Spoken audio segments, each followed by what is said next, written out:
There's a quiet kind of war many of us are fighting every day. It's not loud or visible. It doesn't make headlines or send us running for shelter, but it exhausts us. It drains our peace. It lives just beneath the surface of our expectations, our relationships, our internal pressure to fix everything, to hold it all together, to force the world into something safer, cleaner, more manageable. This war has many names: control, perfectionism, fear, but it always sounds the same inside. Things shouldn't be like this. And the longer we live in that space, the more weary we become. Because no matter how hard we try, the world does not bend to our expectations. People don't always change. Justice doesn't always arrive on time. Healing doesn't follow our calendar. And the more we insist that things must improve before we can rest or trust or breathe, the more we delay the life we've been given. The more we live in fantasy, the more disconnected we become from grace. That's why this line in the Serenity Prayer, taking as Jesus did this sinful world as it is, not as I would have it, feels like a moment of holy resistance. It's not a giving up. It's not apathy. It's not spiritual detachment. It's an act of surrender, one of the deepest kind. The choice to stop holding peace hostage to our ideals. The willingness to let reality be real and to meet it with presence instead of panic. It's a kind of courage the world doesn't usually celebrate. The courage to stop fighting what is and start living with open hands in the middle of it. This doesn't mean we stop caring. It means we stop pretending we're in charge of the outcome. We stop waiting for perfect conditions before we begin to trust God or ourselves or each other. It means we root ourselves not in what we wish were true, but in what is true, however broken, however incomplete, however messy. That's where Jesus lived.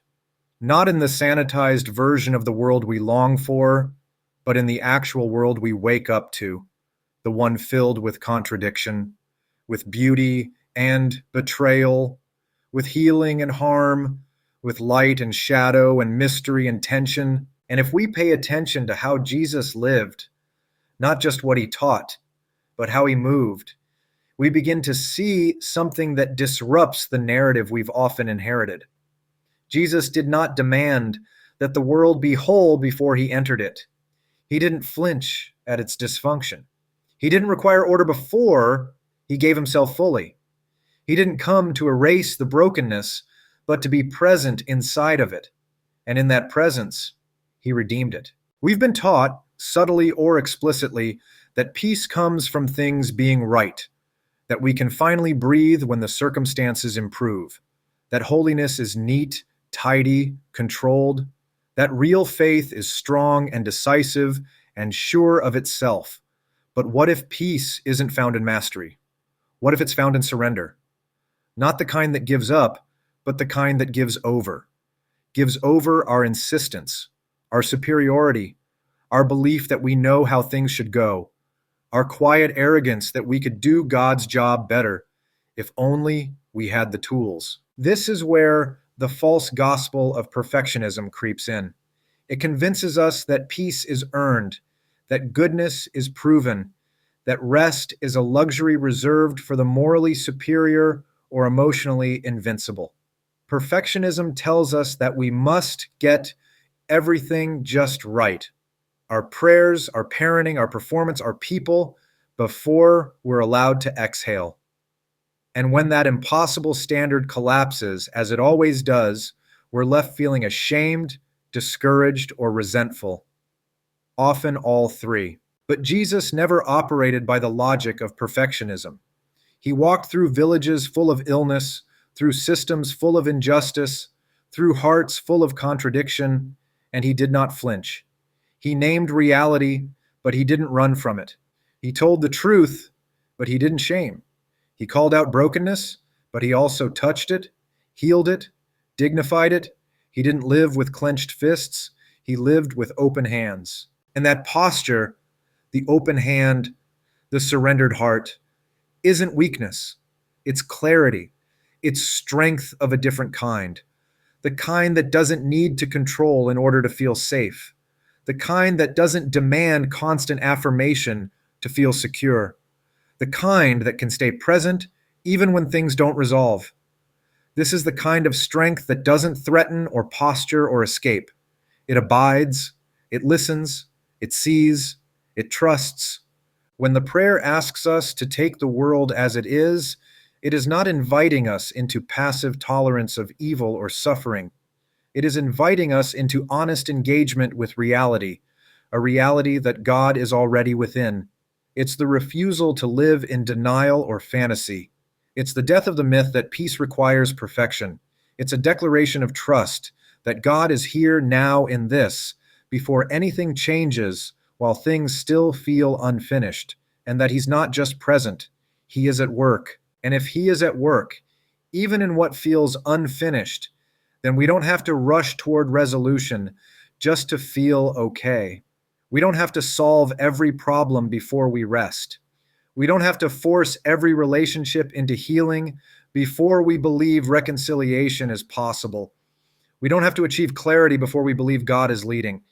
His presence becomes the permission we need to stop striving, to loosen our grip, to unclench, to trust that we're not the glue holding our lives or anyone else's together.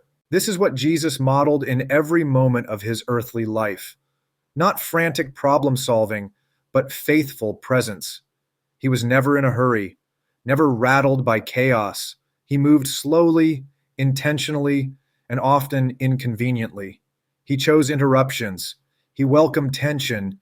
He asked questions rather than supplying quick answers. He let people speak. He let people cry. He sat with them in silence. And in doing so, he redefined what power looks like, not as control, but as compassion, not as domination, but as presence, not as superiority, but as love. This is not the kind of strength our culture celebrates. And too often, it's not even the kind of strength the church recognizes. We tend to elevate certainty, strategy, clarity. We crave solutions and success stories, but the God we follow made himself small, vulnerable, killable. The God we follow allowed himself to suffer, not because he lost power, but because his power is revealed through surrender. And if that's true of Jesus, it must become true of us. If we are his followers, then the shape of his life must become the shape of ours. And that shape is not one of perfection, but of presence. Not one of mastery, but of mercy. Not one of avoidance, but of embodiment. He took on flesh, not to hover above our mess, but to enter it, to feel it, to redeem it from the inside out. That means we don't have to be ashamed of our own fragility. We don't have to hide from our unhealed parts. We don't have to pretend we're unaffected by the world's pain.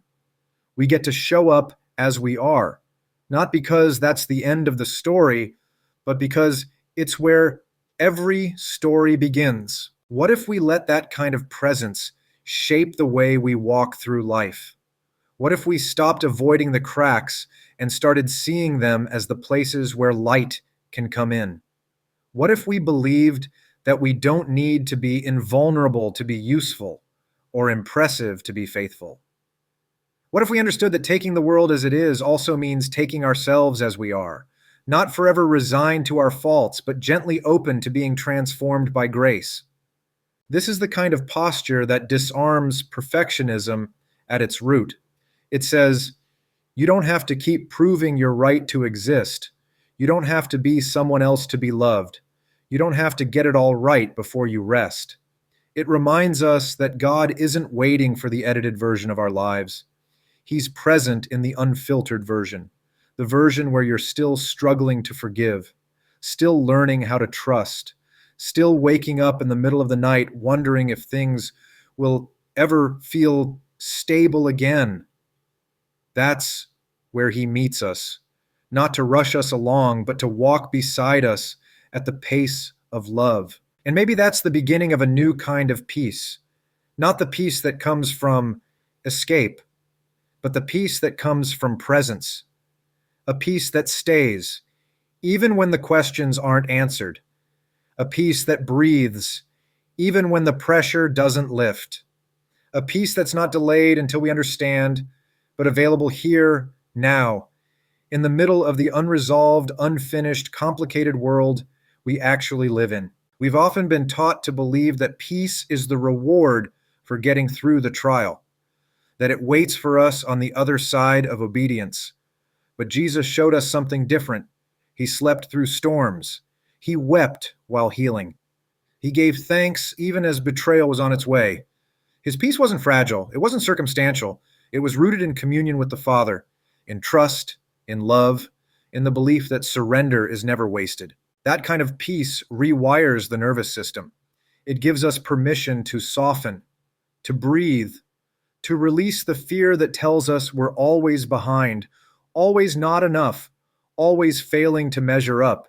It speaks a deeper truth that we are already known, already loved, already being held by a, a God who is not threatened by what threatens us, a God who is not ashamed of our weakness, a God who still chooses to enter it every time. When we begin to trust that kind of presence, everything changes, not all at once, not in some sweeping moment of instant transformation, but slowly, like ice thawing, like morning breaking over a cold field. The changes aren't always visible right away.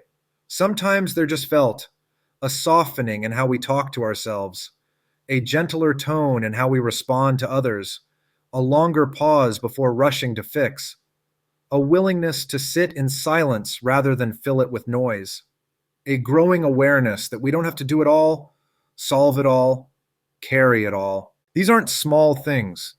These are signs that grace is taking root, not just as a concept, but as a way of being.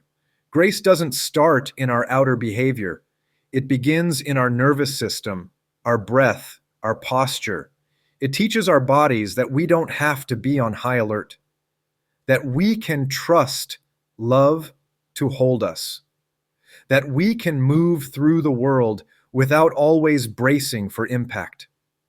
This is what recovery starts to look like, not just behavioral change, but a deeper, slower kind of healing, a restoration of our capacity to be fully here. That's why the Serenity Prayer places this line right in the heart of its rhythm.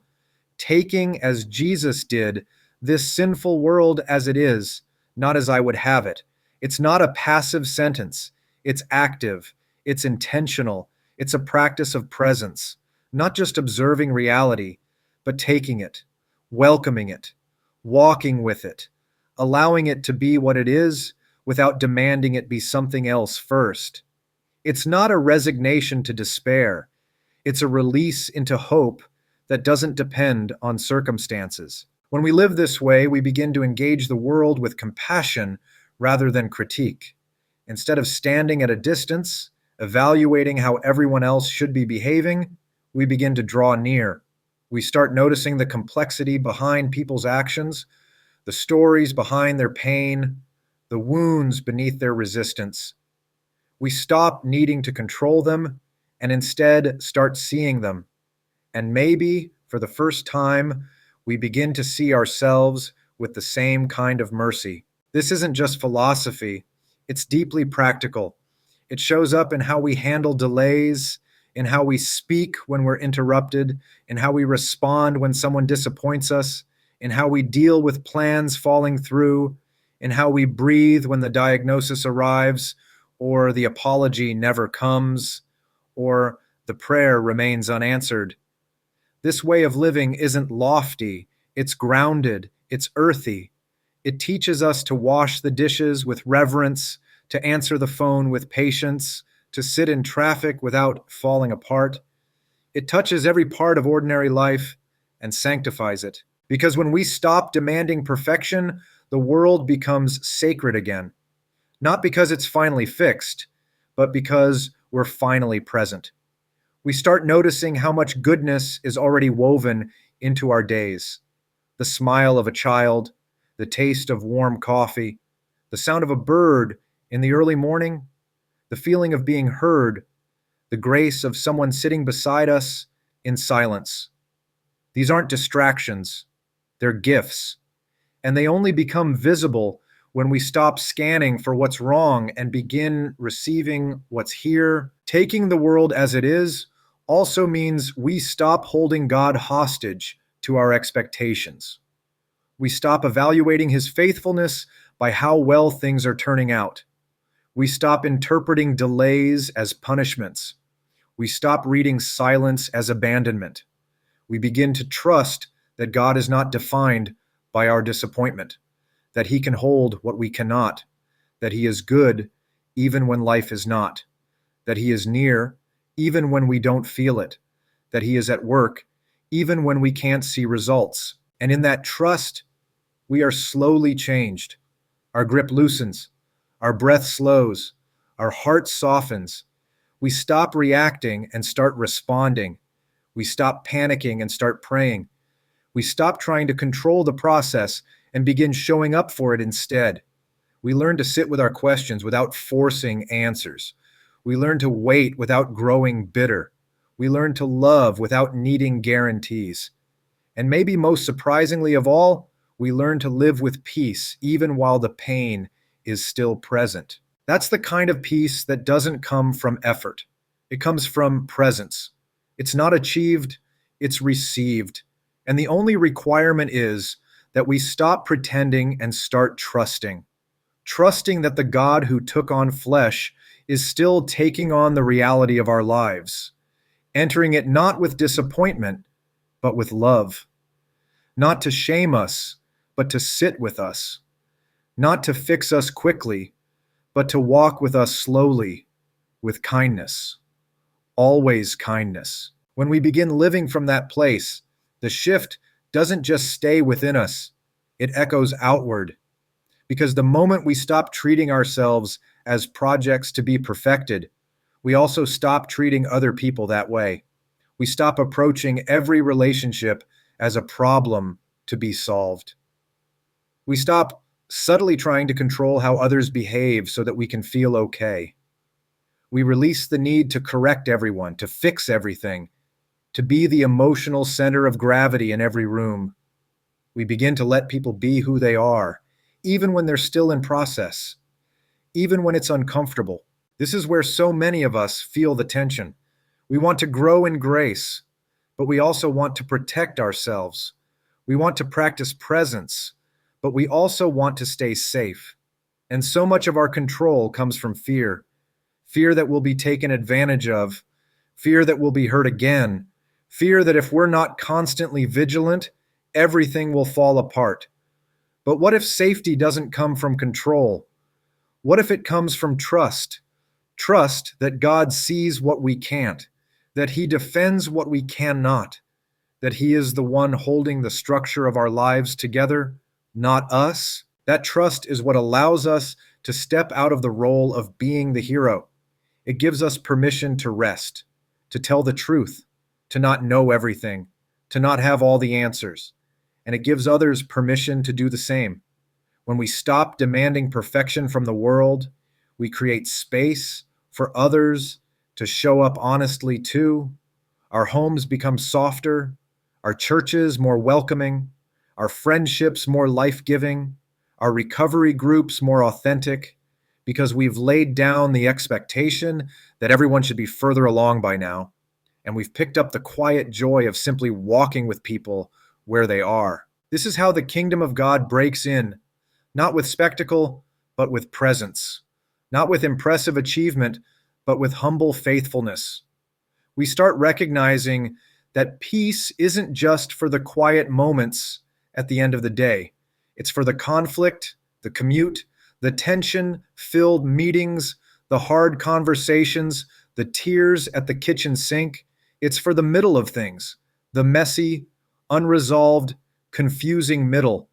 And when we stop trying to fast forward through that middle, we begin to see that God has been there the whole time, waiting for us to stop rushing and start receiving. And that's when we realize we were never alone.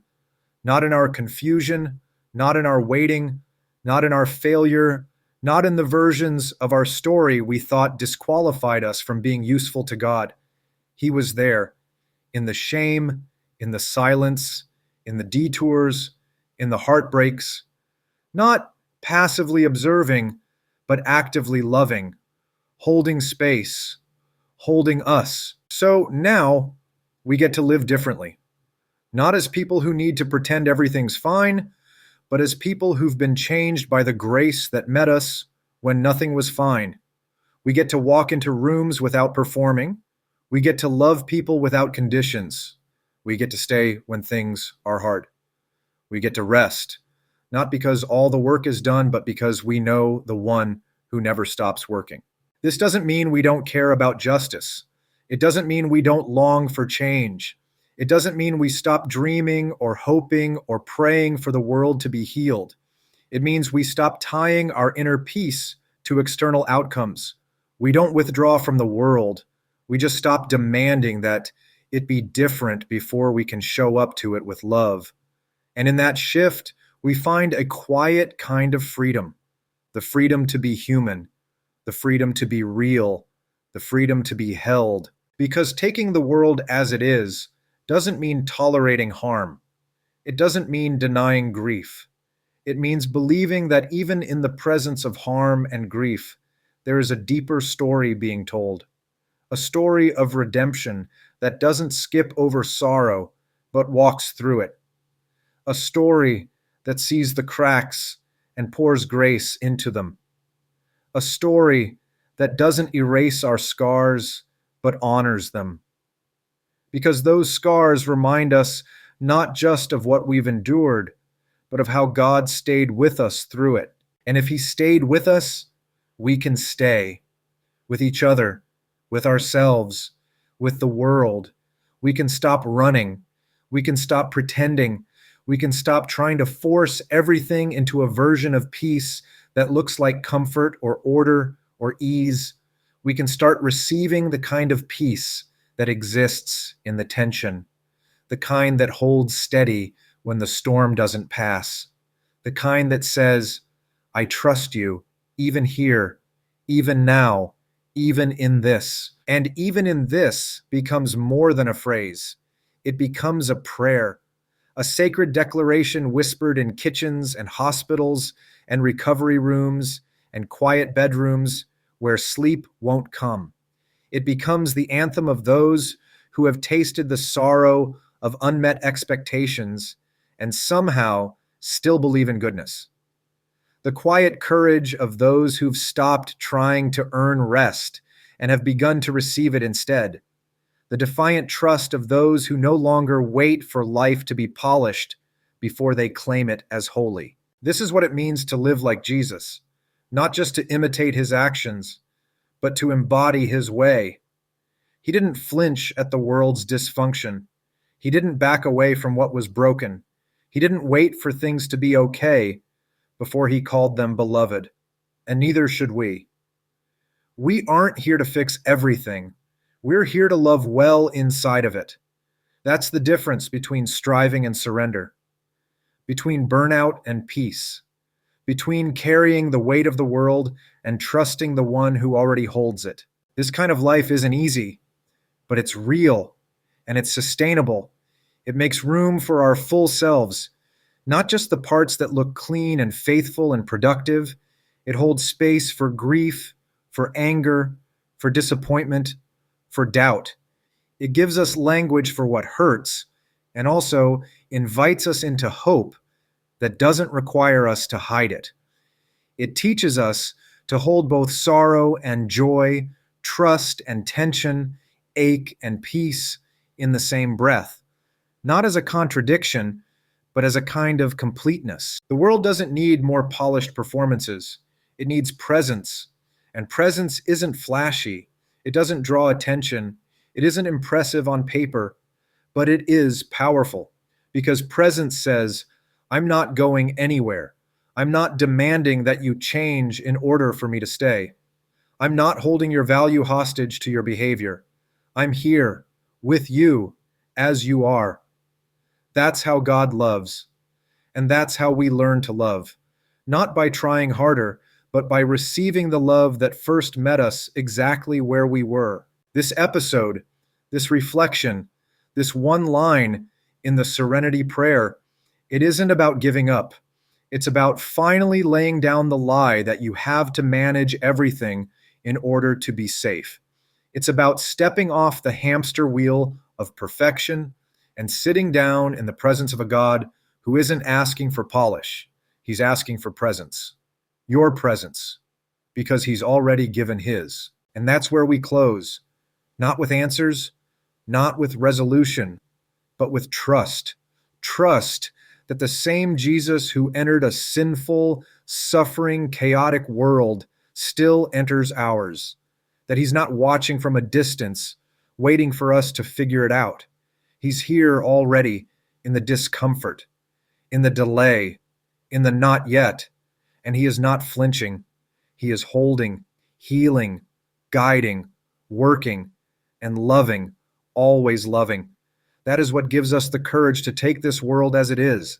Not because it's easy, not because it's fair, but because it's the place where Jesus is. And that makes it holy ground. Let's pray. God, we are tired of trying to fix everything, tired of holding so much tension in our hearts, in our minds, in our bodies. We confess the ways we've demanded that life conform to our will, the ways we've withheld our trust, the ways we've tried to control what only you can carry. But right now in this quiet space, we lay it all down. We surrender, not in defeat, but in faith. We believe you are good even here. We believe you are near even in this. Teach us, Lord, to live with open hands. Teach us to take this world as it is, not because it's what we would have chosen, but because it's the world you entered, the one you love, the one you redeem. Help us trust that you are already at work in the mess, in the questions, in the waiting. And let that trust lead us to peace, not when everything is resolved, but right here, right now, in you. Amen. If today's episode stirred something in you, I want to invite you to join us in community. At Celebrate Recovery at Peters Creek Baptist Church, we meet every Friday night at 7 p.m. at 6300 Library Road in South Park, Pennsylvania. It's a space for healing, for hope, for honesty. A place to come as you are and be reminded that you are not alone. If you're not local, you can visit crlocator.com to find a Celebrate Recovery group near you. There's a seat waiting, and you are welcome. We also have a sister Celebrate Recovery ministry at Crossroads Ministries in Finleyville that meets every Monday night at 7 p.m. Wherever you are, there's room for you to step in and begin or continue the journey of recovery, a journey of becoming whole, a journey of walking in truth and grace. And if this ministry has been meaningful to you, we invite you to partner with us. You can go to pcbc.church/give and select Celebrate Recovery from the drop-down menu. Every gift helps us keep creating safe spaces for people to heal, grow, and encounter the truth of God's love. We're grateful for every single person who walks alongside us in this work. In our next episode, we'll look at the final line of the Serenity Prayer, that I may be reasonably happy in this life and supremely happy with you forever in the next. We'll talk about happiness, eternity, and what it means to live with both contentment and hope. Until then, may you walk gently, may you breathe deeply, and may you rest in the truth that you are already being held. Grace and peace to you.